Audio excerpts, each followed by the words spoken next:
Seigneur Jésus, nous te remercions, Seigneur Père, pour ce moment où tu vas nous parler. Père, dispose-nous. Au nom de Jésus, Amen. Donc moi, le personnage que j'ai pris, c'est la femme dans Proverbe 31.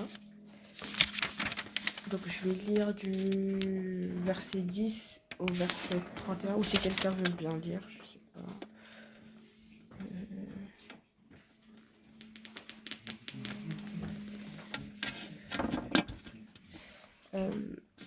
Qui trouvera une femme de valeur? Elle vaut bien plus que des perles. Le cœur de son mari a confiance en elle et c'est tout bénéfice pour lui. Elle lui fait du bien et non du mal tous les jours de sa vie. Elle se procure de la laine et du lin et travaille d'une main joyeuse, pareil à un navire marchand. Elle rapporte ses provisions de loin. Elle se lève alors qu'il fait encore nuit et elle donne la nourriture à sa famille et ses ordres à ses servantes. Elle pense à un champ et elle l'achète. Avec le fruit de son travail, elle plante une vigne. Avec la force en guise de ceinture, elle affermit ses bras. Elle constate que ce qu'elle gagne est bon. Sa lampe ne s'éteint pas pendant la nuit. Elle file elle-même la laine, elle tisse elle-même les habits.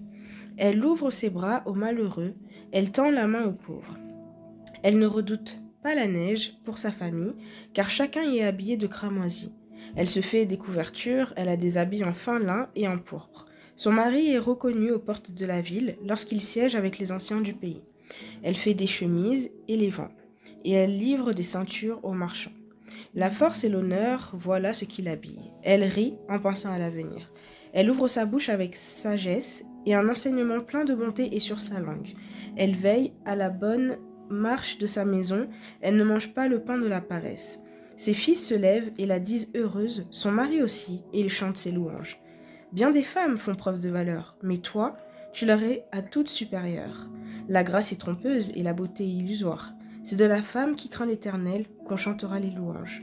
Donnez-lui du fruit de son travail et qu'aux portes de la ville ses œuvres fassent son éloge. Amen.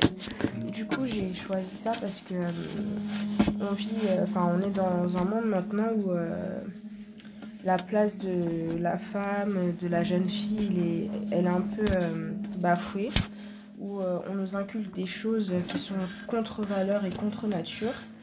Et moi, ça m'a fait penser que Dieu a mis ce verset-là pour qu'on puisse avoir un pied à terre et savoir comment est-ce qu'une femme doit être une servante de Dieu, que ça doit être une femme forte, une femme qui met Dieu à la première place dans tout. C'est une lionne qui sait rugir pour protéger sa famille, protéger ses amis. C'est un verset qui nous permet de ne pas nous laisser distraire par ce monde, par cette génération, par les réseaux sociaux. Et j'ai pu tirer aussi quelque chose parce que là ça parle de la femme, mais quand un homme lit ce verset, il peut se dire moi, comment je dois être pour pouvoir être digne d'avoir une femme comme dans le verset, dans le Proverbe 31. Et voilà.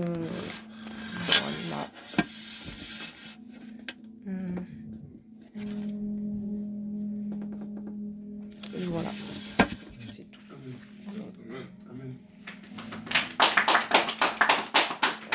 Seigneur, je te remercie. Merci Seigneur Père pour cette parole. Au nom de Jésus, Amen.